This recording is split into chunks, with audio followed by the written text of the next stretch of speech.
देखने वाले हैं। और सबसे पहले जो है breathing rate in human is, सबसे पहला एमसीक्यू है breathing rate in human is. Breathing rate किसे कहेंगे हम? अगर बॉडी एक्सपायर और इंस्पायर करेंगे, ठीक है, यानी कि इनहेलेशन और एक्सहेलेशन होगा। इंस्पायर और एक्सपायर जो करेंगे प्रोसेस, उसको हम एक ब्रीथिंग कहेंगे, ठीक है। हम क्वेश्चन वही पूछा जा रहा है आपसे कि जो ब्रीथिंग रेट है ह्यूमन में कितना है। उसके ऑप्शन दिए हुए हैं, option 1 12 per minute, option B 36 to 38 पर मिनट, ऑप्शन सी 100 पर मिनट और ऑप्शन डी दिया हुआ है 300 पर मिनट। अब यहाँ पर हमें कैलकुलेशन करना है ब्रीथिंग रेट का। तो नॉर्मल में हमारी बॉडी जो है 1 मिनट में 12 पर मिनट क्या करती है? ब्रीथिंग करती है, ठीक है, जैसा कि नॉर्मल ब्रीथिंग करती है, नॉर्मल ब्रीथिंग।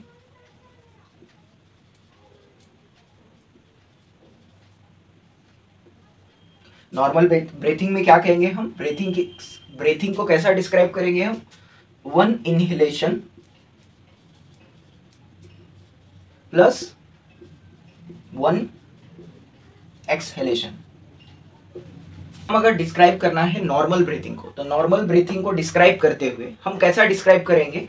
एक इनहेलेशन यानी कि बॉडी में ऑक्सीजन को लिया जा रहा है या एक पर्टिकुलर गैस को लिया जा रहा है, प्लस 1 एक्सहेलेशन यानी कि बॉडी में से एक गैस को एक्सहेल किया जा रहा है। एक्सहेल का मतलब होता है बाहर जो है वो रिमूव किया जा रहा है, ठीक है।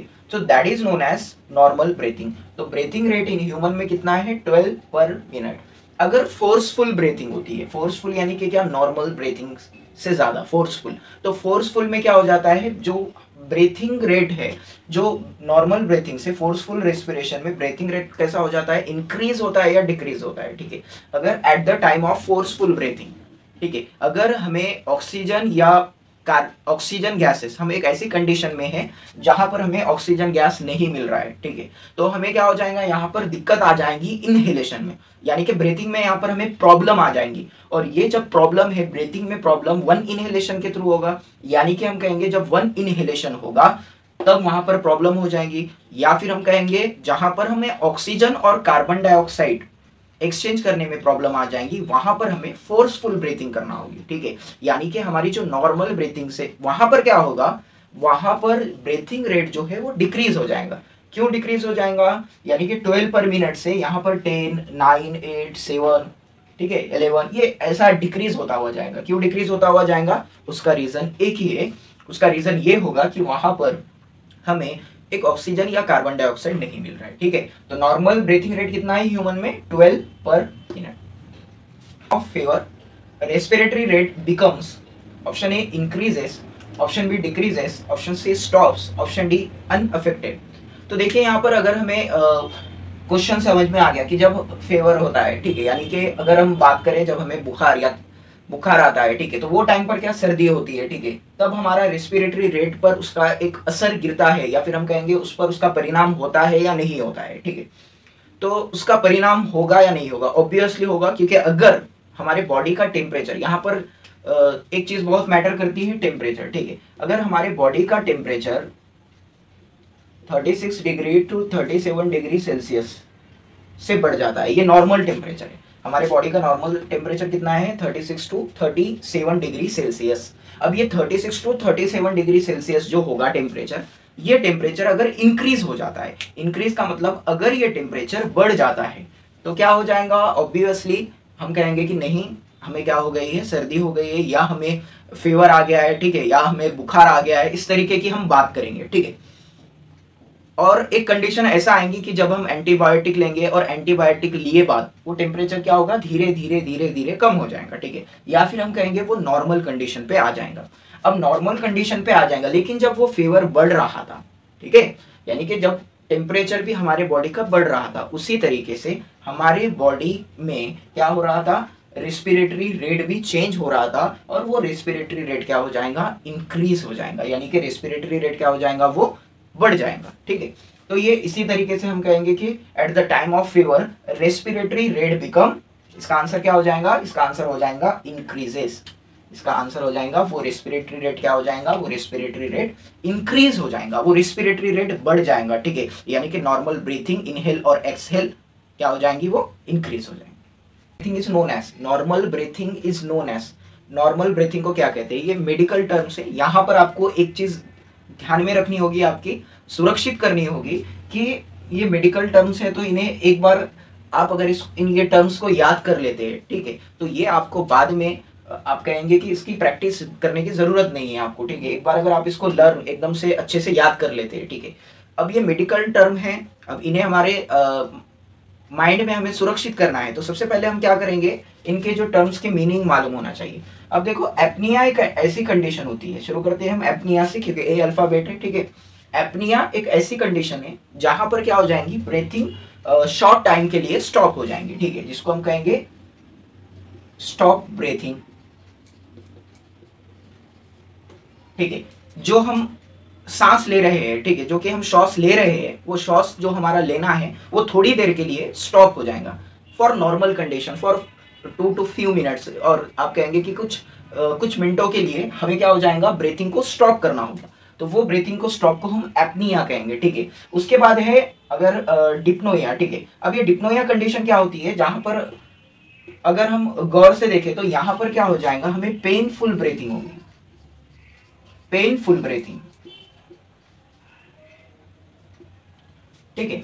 डिस्पनोया, इसमें क्या हो जाएगा, हमें पेनफुल ब्रीथिंग होगी, यानी कि हमें ब्रीथिंग लेने में प्रॉब्लम हो जाएंगी, ठीक है। अगर हम सपोज हमारा एक पर्सन है, एक पर्सन को हार्ट फेलियर, या फिर आप कहेंगे कि उसे प्रॉब्लम है हार्ट का, तो वहां पर क्या हो जाएगा, जो ब्रीथिंग में उसको बहुत ज्यादा प्रॉब्लम हो जाएंगी, तो वो क्या हो जाएगा, डिस्पनोया से क्या हो जाएगा, सफर हो जाएगा, ठीक है। उसके बाद है एस्फैक्सिया। ओके, एस्फैक्सिया क्या है, एस्फिक्सिया। एस्फिक्सिया क्या है, एस्फिक्सिया में क्या हो जाएगा मालूम है क्या, वो जो पर्सन है, वो पर्सन तो ब्रीथिंग करना चाहेगा, वो जो एक पर्टिकुलर व्यक्ति है, ठीक है, वो एक संबंधित जो व्यक्ति है, वो व्यक्ति क्या करेगा, यहाँ पर उसे तो ब्रीथिंग करना है, मगर क्या हो जाएगा, वहां पर जो रेस्पिरेटरी गैसेस है, जैसे कि हमें पता है रेस्पिरेटरी गैसेस दो किस्म के होते हैं, दो प्रकार के होते हैं, एक ऑक्सीजन होता है और दूसरा कार्बन डाइऑक्साइड होता है।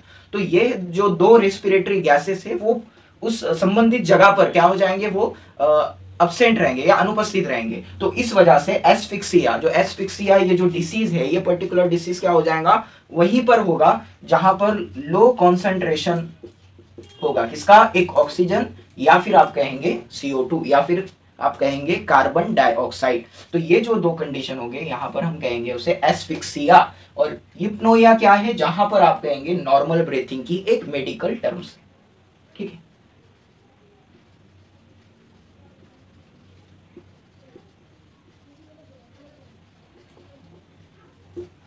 एक्सपिरेटरी मसल्स समझ कर लेना है, एक्सपिरेशन जो करते हैं, यानी कि क्या करेंगे, वो आउटसाइड में CO2 रिलीज करेंगे, ठीक है।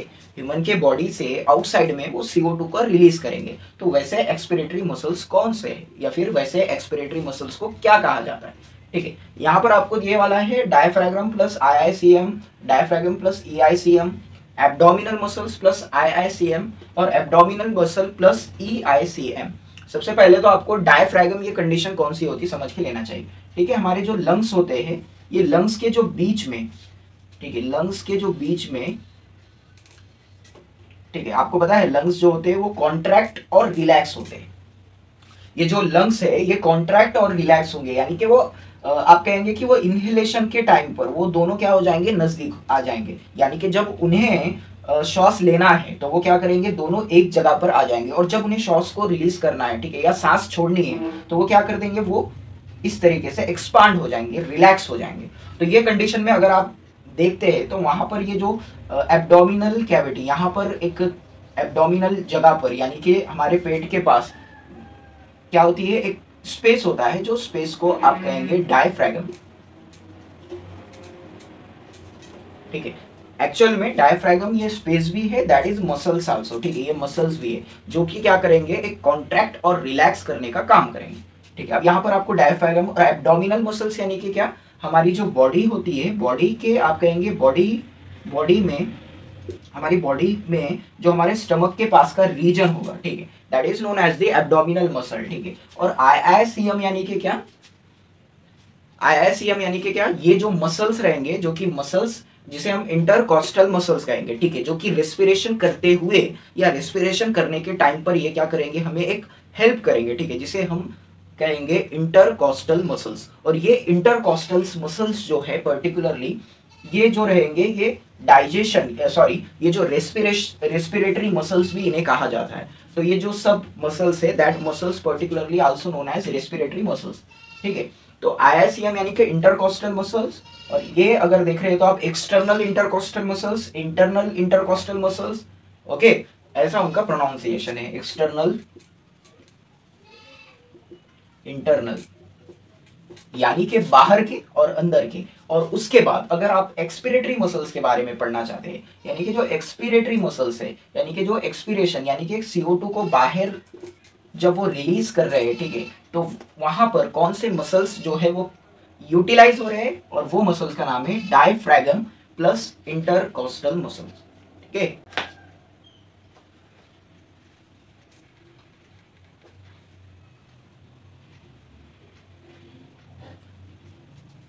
एक्सपिरेटरी मसल्स जो कि आप कहेंगे एक्सपिरेटरी यानी कि जो क्या कर रहे हैं, कार्बन डाइऑक्साइड को रिमूव कर रहे हैं, और वो CO2 का रिमूव, कार्बन डाइऑक्साइड का रिमूव कर रहे हैं, तो उन मसल्स को क्या कहेंगे, उन मसल्स को एक्सपिरेटरी है, यानी कि हमें एक क्लू मिल रहा है कि वो मसल्स है external muscles, okay. So that muscles is known as the external muscle, और वही एक्सटर्नल मसल जो है डायफ्रागम प्लस EICM यानी कि एक्सटर्नल इंटरकोस्टल मसल्स, वैसे मसल्स को कहा जाता है एक्सटर्नल इंटरकोस्टल मसल्स, जो मसल्स हमें हेल्प कर रहे हैं, ठीक है। हेल्प कब किस लिए कर रहे हैं, वो हमें हेल्प कर रहे हैं हमें रेस्पिरेशन यानी कि एक्सहेलेशन करने के लिए, that muscles is known as diaphragm plus external intercostal muscles, ठीक है। उन मसल्स को क्या कहेंगे हम, diaphragm plus external intercostal muscles. और ये मसल्स के थ्रू हम क्या करेंगे, ये मसल्स के थ्रू हम एक्सपायरेशन करेंगे, ठीक है। एक्सपिरेशन बहुत जरूरी है, ठीक है। यहाँ पर आप देख रहे हैं सबसे पहला है एक्सपिरेटरी रिजर्व वॉल्यूम, ठीक है, एक्सपिरेटरी रिजर्व वॉल्यूम। अब एक्सपिरेटरी रिजर्व वॉल्यूम यानी कि क्या, एक पर्टिकुलर पर्सन है, एक पर्सन क्या कर रहा है, सपोज एक्सपिरेशन कर रहा है, ठीक है, यानी कि क्या कर रहा है, वो CO2 को बाहर रिलीज कर रहा है, लेकिन उसके लंग्स में आप कहेंगे उसके लंग्स में कुछ एयर्स जो है वो रिमेनिंग हो रह चुकी है। अब वो एयर रिमेनिंग रह चुकी है, पर कब, एक्सपिरेशन करते टाइम पर, ठीक है। So that is known as the expiratory, okay. And कितनी है वो, 1100 ml। उसके बाद रेसिडुअल वॉल्यूम है उसका 12,000 में, उसका 500 ml। तो क्या करना है, फंक्शनल रेसिडुअल कैपेसिटी यानी कि टोटल कैपेसिटी कितनी है उस एयर को, आप कहेंगे उस एयर को आप पर्टिकुलर लंग्स में रहने की कैपेसिटी कितनी है, ठीक है। तो उसका फॉर्मूला क्या है, फंक्शनल रेसिडुअल कैपेसिटी, और उसके बाद क्या करना है आपको, इनका एडिशन करना है, ठीक है, ये टोटल टर्म का, जिसको आप कहेंगे ERV प्लस RV नहीं है, बिल्कुल भी नहीं है। आपको क्या करना पड़ेगा, सिंपली फॉर्मूला लिखना पड़ेगा, functional residual capacity plus ERV यानी कि expiratory reserve volume plus residual volume, ठीक है। और जब आप इनका दोनों का कैलकुलेशन करेंगे तो वो आएगा 2300 ml, यानी कि उसका जो आंसर रहेगा वो 2300 ml। कैपेसिटीज, लंग्स में कैपेसिटी कितनी होती है, ठीक है, एक टोटल लंग्स की कैपेसिटी अगर आप कहेंगे तो वो कैपेसिटी कितनी है, तो इसका आंसर क्लियर है, हमारा जो बॉडी है उस बॉडी में टोटल लंग्स की जो कैपेसिटी होती है वो होती है 1 लीटर, रिपीटेड 1 लीटर हमारे टोटल लंग्स की कैपेसिटी आर मेजर्ड बाय, ठीक है, यानी कि पल्मोनरी वॉल्यूम्स यानी कि क्या, हमारे लंग्स में अभी हमने देखा कितनी कैपेसिटी है, ठीक है।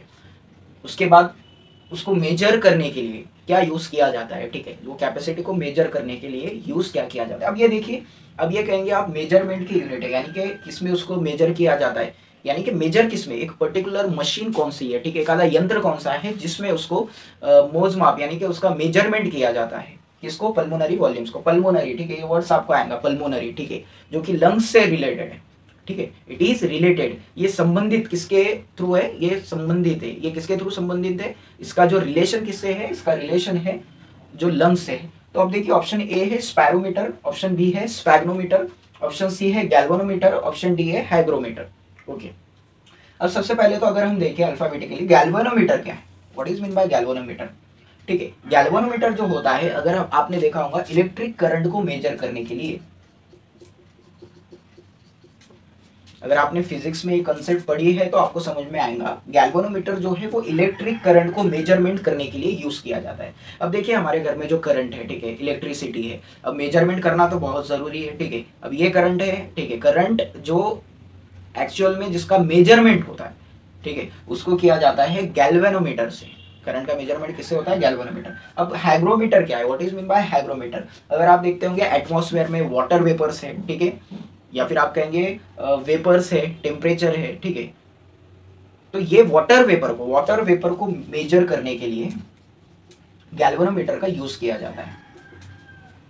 उसके बाद spirometer, that is spirometer is a correct answer. Spirometer को मेजर किया जाएगा पल्मोनरी वॉल्यूम्स को। स्पायरोमीटर को जिस तरीके से होगा, ठीक है, इसके थ्रू स्पायरोमीटर होता है जिसके थ्रू आप कहेंगे कि पल्मोनरी वॉल्यूम्स यानी कि आपके लंग्स में एयर कितनी है, ठीक है, रेस्पिरेटरी गैसेस कितनी है, इसको मेजर करने के लिए पल्मोनरी वॉल्यूम्स का यूज होता है। अब इसके बाद जो कंसेप्ट है आपको कहेंगे बच गया स्पैग्नोमैनोमीटर। स्पैग्नोमैनोमीटर, अब स्पैग्नोमैनोमीटर जो होता है आपके बॉडी में जो ब्लड प्रेशर होता है, ठीक है, उस ब्लड प्रेशर को मेजर करने के लिए स्पैग्नोमैनोमीटर का यूटिलाइज होता है, या स्पैग्नोमैनोमीटर है जो यूज होता है, ठीक है, for measurement of blood pressure.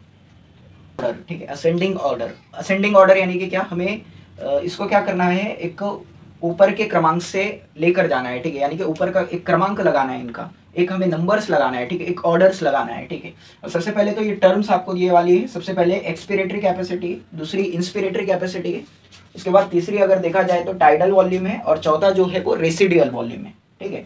अब एक्सपिरेटरी कैपेसिटी यानी कि क्या, अब जनरली हमने देखा कि टोटल एक्सपिरेशन यानी कि जब CO2 को बाहर आउटसाइड भेजा जाएगा तब वो टोटल एक्सपिरेशन जो होगा, जो टोटल वॉल्यूम, जो टोटल हवा लंग्स में प्रेजेंट रहेगी, ठीक है, वैसी हवा जो कि टोटल एक्सपिरेशन के टाइम पर लंग्स में प्रेजेंट रह रही है उसे हम एक्सपिरेटरी कैपेसिटी कहेंगे। दूसरी है इंस्पिरेटरी कैपेसिटी, ठीक है, जिसमें क्या होगा, जिसमें हमें इंस्पिरेटरी कैपेसिटी में जहां पर टोटल इंस्पिरेशन जब कर रहे हैं यानी कि टोटल ऑक्सीजन ले रहे हैं तब एग्जैक्टली कितनी वॉल्यूम इंस्पिरेशन की, टोटल इंस्पिरेशन वॉल्यूम हमारी लंग्स में प्रेजेंट है, ठीक है। टाइडल वॉल्यूम यानी कि एक नॉर्मल ब्रीथिंग यानी कि इंस्पिरेशन प्लस एक्सपिरेशन, उसको हम कहेंगे नॉर्मल ब्रीथिंग या टाइडल वॉल्यूम, उस टाइम पर लंग्स में कितनी गैस है जो प्रेजेंट है। और लास्ट वाला है जिसको आप रेसिडुअल वॉल्यूम कहेंगे। अब रेसिडुअल वॉल्यूम क्या होती है? रेसिडुअल वॉल्यूम यानी कि क्या, जहां पर फोर्सफुल ब्रीथिंग हो रही है, ठीक है, यानी कि ब्रीथिंग लेने में प्रॉब्लम आ रही है, उसे हम रेसिडुअल वॉल्यूम कहेंगे, ठीक है।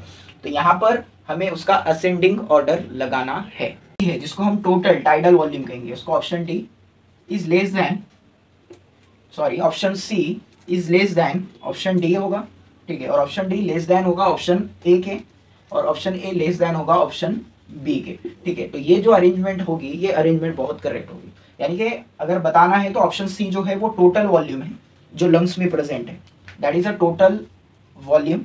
उसके बाद ऑप्शन डी जो है वो रेसिडुअल यानी कि एक फोर्सफुल ब्रीथिंग के टाइम पर, और ऑप्शन ए जो है वो बता रहा है एक्सपिरेशन यानी कि जब CO2 को आउटसाइड में भेजा जाएगा, ठीक है। और जो लास्ट वाला है वो ऑप्शन बी, जब वो इंस्पिरेशन किया जाएगा, ठीक है। तो यहां से अगर हम देखा जाए तो सबसे पहले बी आएगा, उसके बाद ए आएगा, यानी कि हम इंस्पिरेशन करेंगे, उसके बाद एक्सपिरेशन करेंगे, उसके बाद फोर्सफुल ब्रीथिंग हुई तो, और लास्ट में सी आएगा यानी कि टोटल इनहेलेशन प्लस एक्सहेलेशन यानी कि टाइडल वॉल्यूम, ठीक है। क्या नॉर्मली एब्डोमिनल, देखिए रीजन जो होता है दो तरीके के जो मेन रीजन है, ठीक है। एक रीजन जो होता है वो रीजन है चेस्ट का, जिसको हम थोरैसिक रीजन कहेंगे, ओके। और दूसरा जो रीजन होता है वो होता है एब्डोमिन का, जिसको हम कहेंगे एब्डोमिनल रीजन, जो कहेंगे वो हम कहेंगे स्टमक का रीजन, ठीक। दो रीजन होंगे जिसके आपको नाम आएंगे, थोरैसिक यानी कि चेस्ट, एब्डोमिनल यानी कि स्टमक। तो ये जो दो रीजन है चेस्ट का और एब्डोमिनल का, वो रीजन, यहाँ पर क्वेश्चन क्या है, एब्डोमिनल ब्रीथिंग यानी कि ब्रीथिंग जो होती है वो एक्चुअल में स्टमक से होती है, ठीक है। नॉर्मली चेस्ट के पोजीशन में तो आप कहेंगे चेस्ट के पोजीशन में लंग्स प्रेजेंट है, लेकिन जो ब्रीथिंग होती है that breathing it particularly present at the which one cavity, abdominal में। तो अगर नॉर्मली अगर हम देखा जाए तो जो नॉर्मल ब्रीथिंग हो रही है वो कहाँ से हो रही है, नॉर्मल ब्रीथिंग हो रही है, जिसको हम कहेंगे नॉर्मल ब्रीथिंग हो रही है एब्डोमिनल ब्रीथिंग। एब्डोमिनल ब्रीथिंग को ही नॉर्मल ब्रीथिंग कहा जाएगा। ताकि नॉर्मल ब्रीथिंग के अलावा स्लो ब्रीथिंग जो होती है, ठीक है, स्लो ब्रीथिंग ये एक ऐसी ब्रीथिंग है जहां पर आप कहेंगे कि ब्रीथिंग का जो टाइम होता है वो रिड्यूस हो जाता है। जैसे कि नॉर्मल ब्रीथिंग 12 पर मिनट है, ठीक है, अगर ये 8 या 7 पर मिनट जाती है तो उसको हम स्लो ब्रीथिंग कहते हैं, ठीक है। ये अच्छी है क्या, yes it is a useful जब हम स्लीप में होते हैं, ठीक है, या फिर हम कहेंगे हम रेस्ट कंडीशन में होते हैं, जहां पर हमारी ब्रीथिंग स्लो हो जाती है, ठीक है। अब स्लो ब्रीथिंग होने की वजह से जो मसल्स है उनको एक टाइम मिलता है कॉन्ट्रैक्ट और रिलैक्स होने के लिए, या फिर आप कहेंगे कि मसल्स एक दोबारा से जनरेट होते हैं, या फिर आप कहेंगे कि एक रिलैक्स होते हैं, ठीक है, दोबारा से रिलैक्स हो गए। और ये अच्छी तरीके से रिलैक्स होने की वजह से आप कहेंगे कि ये जो ब्रीथिंग होगी, ये जो पर्टिकुलर ब्रीथिंग हम जिसे कहेंगे, वो breathing slow breathing very useful है जब हम स्लीपिंग कंडीशन में होते हैं, ठीक है, जब हम सोते हैं वो कंडीशन को हम स्लीप ब्रीथिंग कहते हैं। और ये कंडीशन में जो ब्रीथिंग होती है वो एक्चुअल में बहुत ही अच्छी होती है, ठीक है, रिलैक्स ब्रीथिंग जिसको हम कहेंगे। और फास्ट ब्रीथिंग, फोर्सफुल ब्रीथिंग कब होगी? फोर्सफुल ब्रीथिंग कब होगी? फोर्सफुल ब्रीथिंग यानी कि जब हमें एग्जैक्ट अमाउंट में अगर ऑक्सीजन या CO2 नहीं मिलता है, कार्बन डाइऑक्साइड या ऑक्सीजन नहीं मिलता है, that breathing is known as forceful breathing, ठीक है। फास्ट ब्रीथिंग कब होगी? जब एक आधा पर्सन है जो कि आप कहेंगे कि जनरली हाइपरटेंशन है, जिसको टेंशन ज्यादा है, तो उसके अंदर जो ब्रीथिंग है वो फास्ट ब्रीथिंग होगी, ठीक है। एक मेडिकल टर्मिनोलॉजी इससे पहले हमने MCQ में देखा था, वो एक बार देखिए आप। और आपका अब जो क्वेश्चन है, ये क्वेश्चन है residual volume is lesser than tidal volume, greater than inspiratory volume, greater than vital capacity और greater than tidal volume, okay.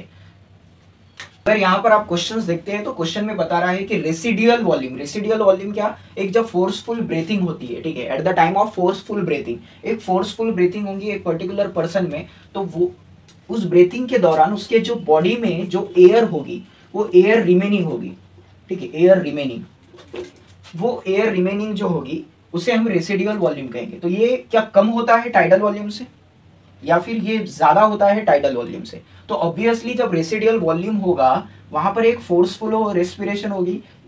Actual में वो फास्ट भी हो सकती है या स्लो भी हो सकती है, लेकिन मोस्ट ऑफ द टाइम वो फास्ट होती है। और नॉर्मल टाइडल वॉल्यूम क्या होता है? जब नॉर्मल एक इनहेलेशन और एक्सहेलेशन हो जाता है, जहां पर, ठीक है, जहां पर नॉर्मल इनहेलेशन और एक्सहेलेशन हो जाता है उसको हम क्या कहेंगे? उसको हम कहेंगे टाइडल वॉल्यूम। और ये जो टाइडल वॉल्यूम होती है, ये टाइडल वॉल्यूम हमेशा ग्रेटर होती है, लेसर होती है रेसिडुअल वॉल्यूम से। यानी कि रेसिडुअल वॉल्यूम कैसी है? ग्रेटर है टाइडल वॉल्यूम